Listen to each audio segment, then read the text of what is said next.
What is up, everybody? Welcome back to another edition of the PHDJ podcast with your two hosts. What's up? It's Joe Bunn. And what is up? Hey there, Joe. How are you? Mike Walter. Good morning, man. Cheers. I'm good, man. How are you? I'm good. So just a quick note to all our listeners. We are pre-recording this because Mike and I will be hitting the road next week. We're both getting into Chicago Monday for the Marquee Show. Yeah. So we'll be at the Marquee Show next week, Monday through Thursday. And so this episode will drop on the last day of Marquee. Show. Yeah. So, Mike, we are recording out there. We're going to try and do one like in front of a live studio audience, right? Like I used to say, right? So that will drop our Richie Stedman teaser at the top of the show. That will drop the week after Marquee. So whatever we record out in Chicago will drop. And are we still talking to Qbert? Is that part of the plan? I mean, that was what KC said, but you know, okay. That's KC. So we might see. record 2 in Chicago, and that might cover us through the end of June. That might. I'd be fine with that because I got some gigs coming up. I know. So do I. Do you? Should we bring these? I guess we need to bring our mics, and one of us needs to. I'm not flying with this shit. No, I'm sorry, but what are we doing? No, I'm trying to do carry on. I'm not. How? Are we doing? Yeah, I mean, our listeners can tolerate an AirPod episode or two, or maybe I thought Casey said he had like some recording equipment, so maybe he's got some nice mics. Oh, all right. Let me handle that. I'll reach out to him. Okay. All right. Yeah, you're way more concerned about that kind of stuff. So listen, the fact that we're pre-recording, I get to tell you in advance Happy Father's Day, and to our listeners, to our listeners who are fathers, happy belated Father's Day. So hope you have a wonderful day. Are you working or are you off?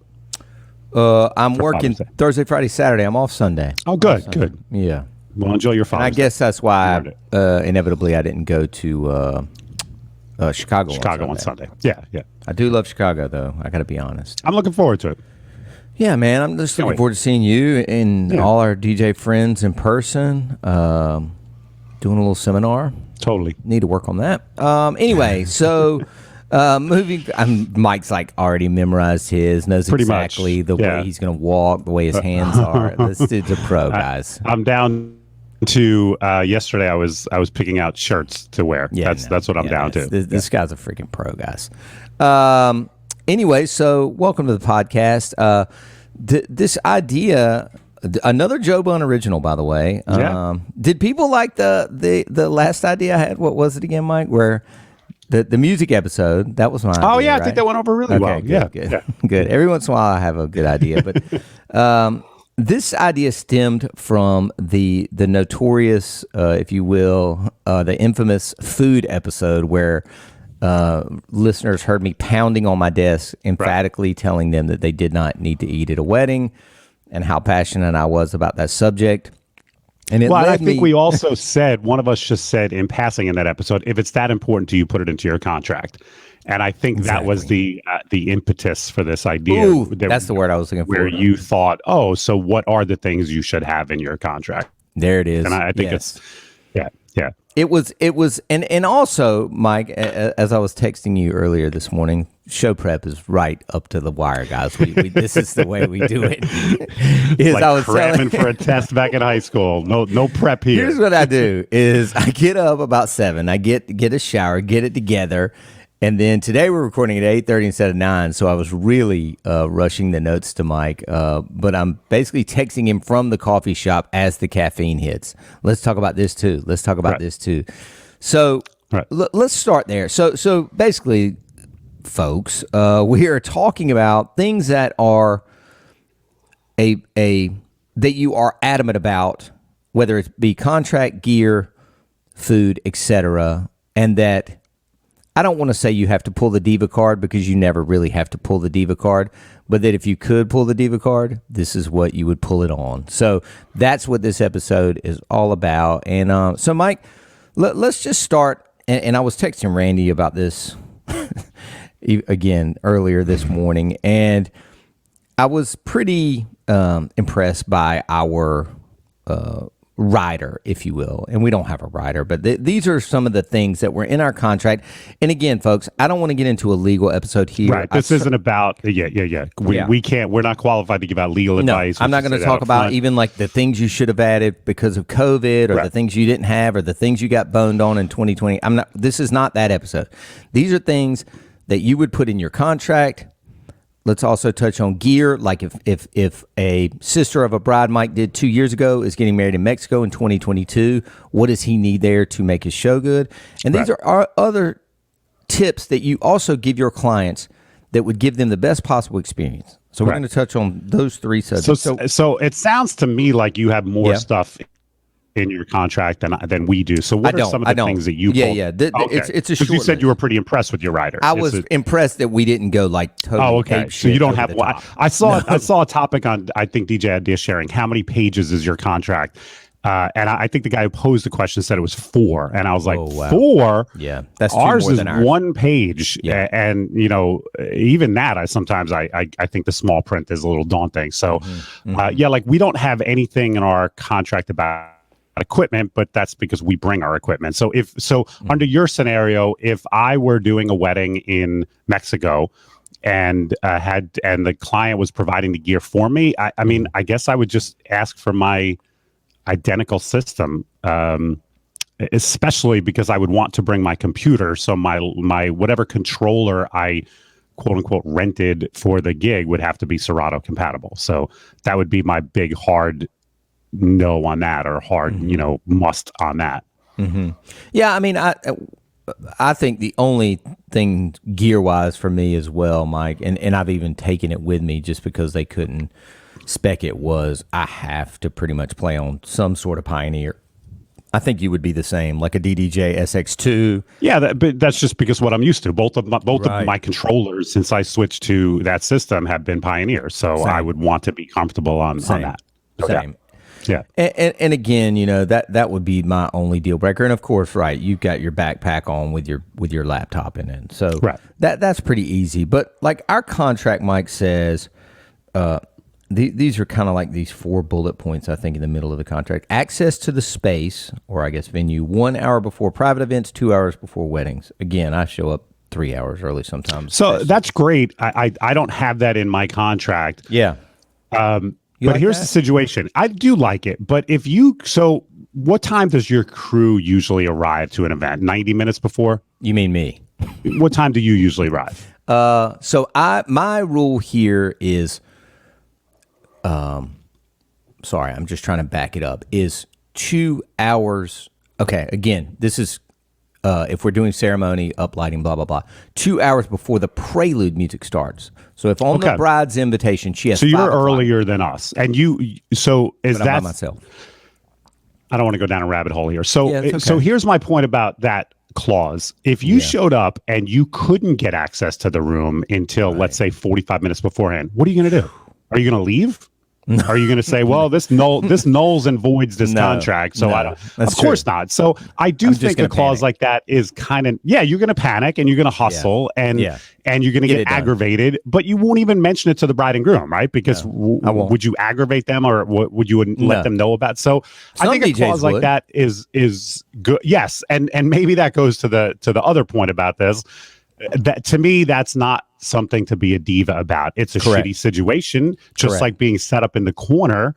But if they set me up in the corner, 50 feet away from the dance floor, and there's 10 tables between me and the dance floor, and they don't let me run my speakers, that's a sucky situation.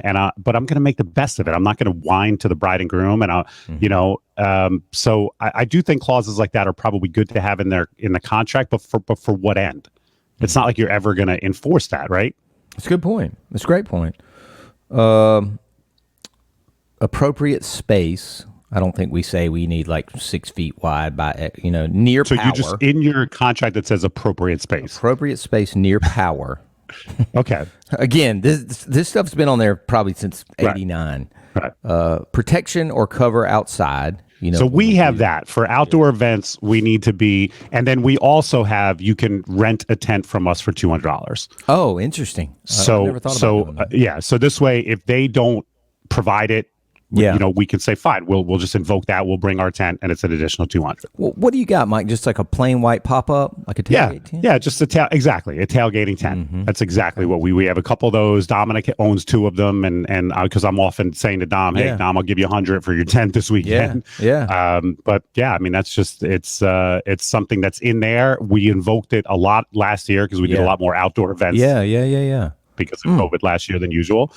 And that as far, I don't have anything in my contract about space. But again, 99% of the time I'm working at banquet halls that they already have the space for the DJ. So I don't bother the client with that. The DJ is on this wall. Exactly. Pretty much. And here's your power. We work at a lot of banquet halls that have like the power is literally labeled DJ outlet 1, DJ outlet 2, because they're so used to DJs coming in and saying, well, I need a separate breaker for this and that. So yeah, I mean, a lot of the banquet halls I work at literally have it. This is, here's your breaker. This outlet's on a separate breaker. So yeah, I interesting. Yeah. I mean, that's Jersey. That's pretty sweet. Yeah. This is funny coming from a guy that literally set a table on fire last year, 6 or 8 foot table. And I think it used to say with like a skirt or a linen. So, right. And yet you still have that even with your Bunn controller. Yeah, because all the guys don't have one. You know what I mean? But now listen, again, have we gotten to 1 million parties before and not had one? That's why I'm a big advocate of if you don't have a piece of furniture, take one of those little pop-up fast tables, fast set tables or whatever. Right. And then the only time that becomes an issue for us is at house parties. And that's what I tell the crew. We don't have it in a contract. I just say to the few guys who still need tables, I say, did you make sure they have a table for you? And if not, just bring one. We have a couple small ones in the office. Bring it, throw it in the back of your car. If you need it, you need it. If you don't, you don't. Those Costco 6-footers do fold in half, and they're pretty. Yeah, they carry like a big suitcase. I have one right here in the basement. Me too. Yeah. And then cooperation. I'm assuming that means cooperation with other vendors or the venue. I don't know. Those were the main kind of points that Randy pulled out of the contract at 7:30 this morning. Anything you want to add to that, Mike? When you floated this idea by me, the one thing that I really thought about to me that is a hard no, but I don't have it in a contract. I will play your songs, but you can't tell me what order to play them in. And that's a topic that comes up from time to time, and it never comes up in the sales process. It always comes up. So it's not like I can say no to the sale because the only time it ever really comes up is in the planning. So you're a month out and a client hands you, 3 pages typed playlist and you're like, okay. And then they go, we want to play it in that order. And I very, very rarely say no to a client, but that's a hard no. I just say that's impossible. I cannot play songs in an order because one of the things I do as a DJ is I read and react. I read the crowd and react to the crowd. And this playlist in this order might make sense to us right now, a month before your event on a Tuesday night when we're looking at it. But how do you know? And I'll pick out like the 5th song on the list and I'll go, how do you know that Sexy Back is going to work? And if it doesn't, don't you want me to have the flexibility to pivot and go somewhere else, or do you want me to be locked in on that next song? Dude, this is so. I almost left this out of the whole conversation. And is that one of your dogs? Sorry, Donovan. I think somebody out front. All right. Either that or someone's breaking in, and I'm about to be attacked, which would make this. If so, we have it on recording. It would make it the last episode, but it would make it an exciting one. Yeah, I don't think anyone's coming down the stairs right now. So listen, the irony of this is exactly my last wedding, Mike. It was a 5-page, handwritten playlist from the father of the bride, and I did my advance call the week before. Whatever you call it, the final meeting call. Mom, Dad, and the bride are on this call. And I remember I had gotten this maybe a month or so ago, and I stuck it in a file, and he referenced it, and I pulled it out, and I held it up to the camera. We were on Zoom. He said, yeah, that's it. And I said, yeah, these are some good songs, sir. And he goes, and I said, I'm just a little bit concerned about time, and then I kind of realized this reception was extra long. The dance portion, literally, Mike, was like 4.5 hours. Wow. And I think it was 53 songs and 8 were dinner. And then he said, I want you to play those 45 songs in that order. The bride was on the call. Mom was on the call. I said, sir, I said, listen, I understand what you're trying to do. I said, I've been doing this for 36 years. I've never done that before. I said, I don't know what's going to happen. It's not really what I do. It's not really what a DJ does. I try to explain it. And Mom and the bride are both on his side. And they said, look, he worked really hard on this for months. You know, it's really important to us. And at 10:30, we're going to turn the switch. And from 10:30 to midnight, you do what you do.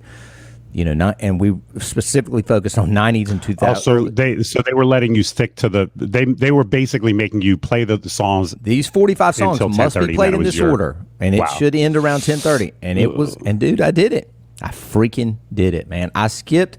I'm not going to lie, and I guarantee he knew it. I probably skipped about 4. But I think he was sitting there with a copy of that list, he wasn't very able. He wasn't a dancing guy, so he was just sitting at his table. Like every song came on, just like nodding his head, like he knew. I guarantee he knew when I skipped songs. And I told Randy as soon as I got home, I was like, "Don't send a survey out on this thing, man."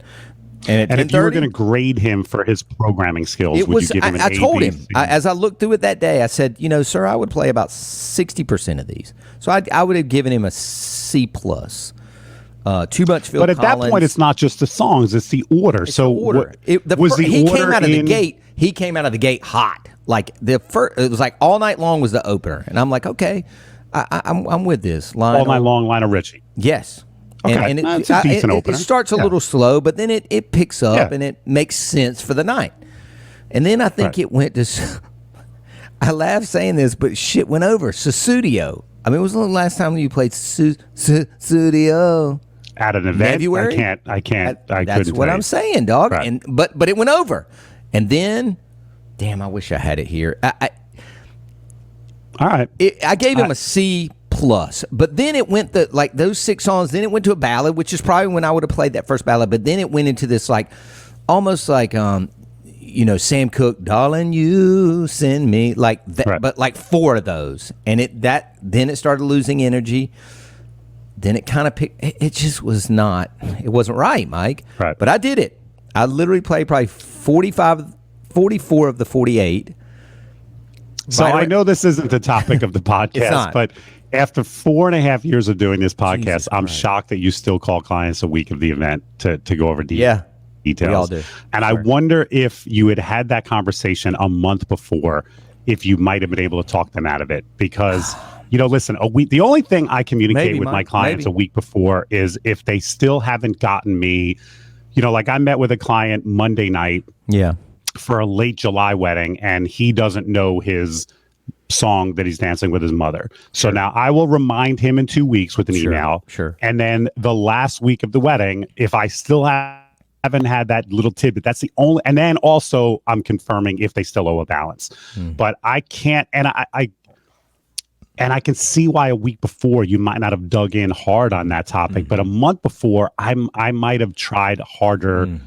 To say, even on that same call, or just circled back like on that same call, I would have said, "Look, sir, this is really you're hamstringing me, and more important, forget about what you're doing to me as a DJ. You are sacrifice. I guarantee I can make your party better if I can play these same songs, but I have to choose the order."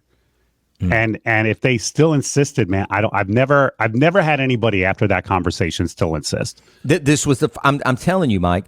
Yeah. I mean, this was a first for me. Like I was, the photographer, I told her about it, and she was like, man, these pictures I'm taking of you are not usable because you look miserable. You look miserable. Yeah. And I was like, I am. And then, but at 10:30, I'm like, at 10:30, start shooting because I'm about to go off. Because she literally said, my husband likes 90s and early 2000s hip hop. And I'm like, well, then you hired the right person. From 10:30 to midnight, I destroyed that. So that tells me Daddy was paying for the whole wedding too, which is very rare. And ironic, and actually, the second I went into that first song, they were from LA, and I went into California Love, this Scooter edit, and I never saw the guy again. Right. As soon as his last song, his music is over, it was Jackson Brown. Screw you. I'm going to have a cigar. Right. Oh, won't you stay? Yeah. But the Jackson Brown version, which is live only, as soon as that ended, I never saw him again. He rolled. Anyway. Anyway, that when you loaded this topic to me, I said, yeah, I mean, do we need certain amount of space? Do I prefer to be centered? We've talked about things like that before. I don't care about meals. We get asked, do you have to have a meal? And I say, not only do we not have to, it's not written in the contract. And I explain to people, if you've already booked a photographer and the photographer insisted on it, just understand it's a lot longer day for photography. So that's why they might put it in their contract and we don't. But I'm sorry about Donovan. Our landscapers are here, so he's barking up a storm at them. Right. So yeah, I mean that's really but again, I don't have it in the contracts. I wouldn't know how to word that in a contract. Which part? About playing songs in specific orders. I guess I could come up with the wording on it. But I thought you said you did have it in the contract. No, I don't have. I just in the. I mean, Joe, I'm talking about less than. I mean, maybe once a year, a client wants us to do that. So it's so rare. And again, usually an explanation of sorry, why didn't you just hire an iPod? Because you could do the same thing. You fill an iPod with the songs that you want in the right order and hit play on it. I don't. Are there and Mike, before we go into the end of this, are there any other tips that you kind of share with your clients? I hear the leaf blower now. Yeah, we picked a great time to do this, man. Yeah, we should have done that. Yeah, we should have gone our normal time. Yeah. Are there any other tips that you share, either in that advance meeting or even in the very first meeting a year out, almost like your tips for planning a perfect party? You mentioned it earlier. I prefer to be right on the dance floor, not in a corner. Like we always say, don't, set the oldest guests right in front of us, put them at table 12 or whatever. Like, do you have things like that you share? We don't have like a specific email that, but I mean, if we get to that part of the conversation, one of the things I emphasize to clients is I want you as involved in the planning process, or the music, I should say, as you want to be. In other words, don't feel, because I think there are some clients that are like, oh, I have to give you 25 songs because our planner is set up where you can give us 25 must plays and then unlimited play possible. So some clients are like, well, we don't have 25 requests. So we try to explain to clients that if you only want to give us your wedding song and we'll do the rest, that's fine. You don't have to do our homework for us. Same. We're just allowing you if you want to.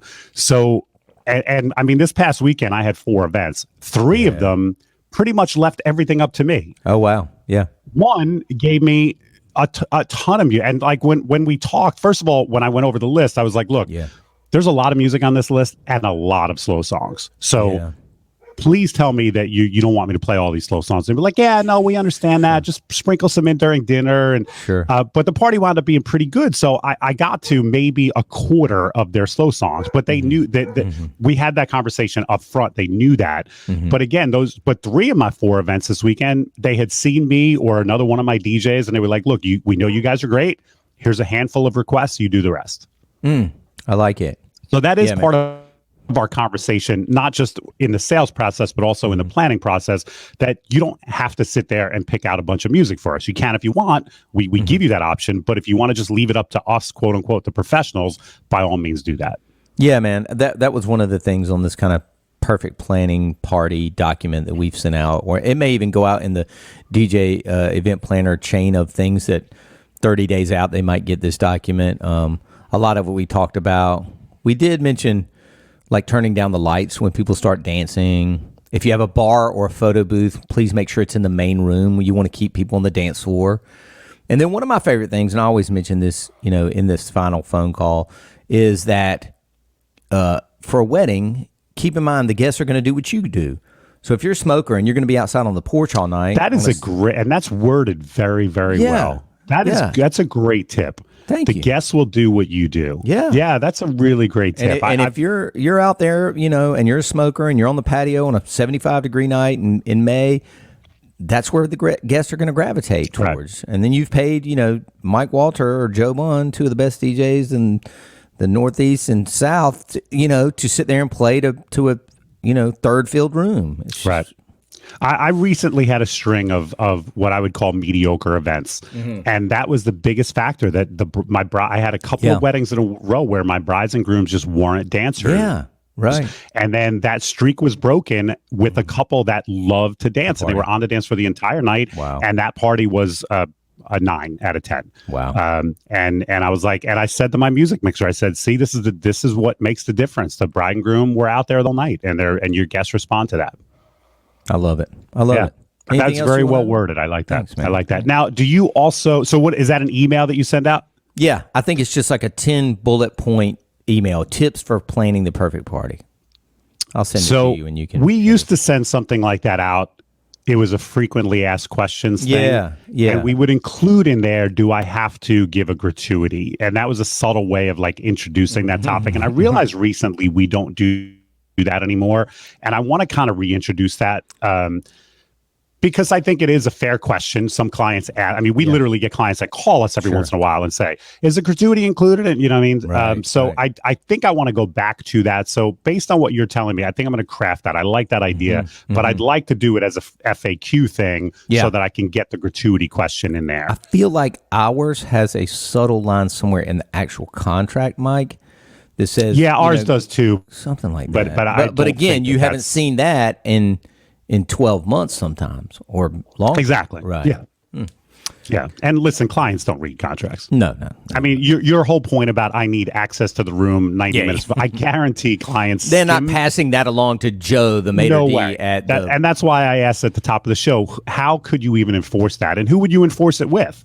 Like, would you show your maitre d'? Well, the client signed this contract. I have You're to banging on the door. Like, well, there's a communion that doesn't end for an hour. So what are you going to do? Or he's still on the beach at the Jersey Shore and he's not due to be at work till 3, right? Yeah, right. Oh, man, this is good stuff, Mike. Yeah, good stuff. I can't wait to see you, my friend, in just a few days. And a couple days, we're going to actually see each other in person. Let's hug it out. Definitely. You know what? I went to a Met game last night, which is one of the reasons why I look a little like I just woke up. And I went with friends, and it was great to hug friends. But then, I mean, typically at a Mets game, like the Mets won, and I was high-fiving strangers in the seats behind me, and I'm like, holy shit, this is like a return to normalcy. Did you have to wear a mask, by the way? No. We were sitting in a vaccinated. There are vax sections and non-vax sections. So we showed our vaccination card, and we were sitting in a vaccinated section. Yeah. Wow, that's like something right out of a movie. Very cool. Yeah. Awesome. I will see you soon, my friend. Thanks, everybody, for listening. Safe travels, Joe. Yeah, safe travels to you. I'll see you in Chicago, my man. See you.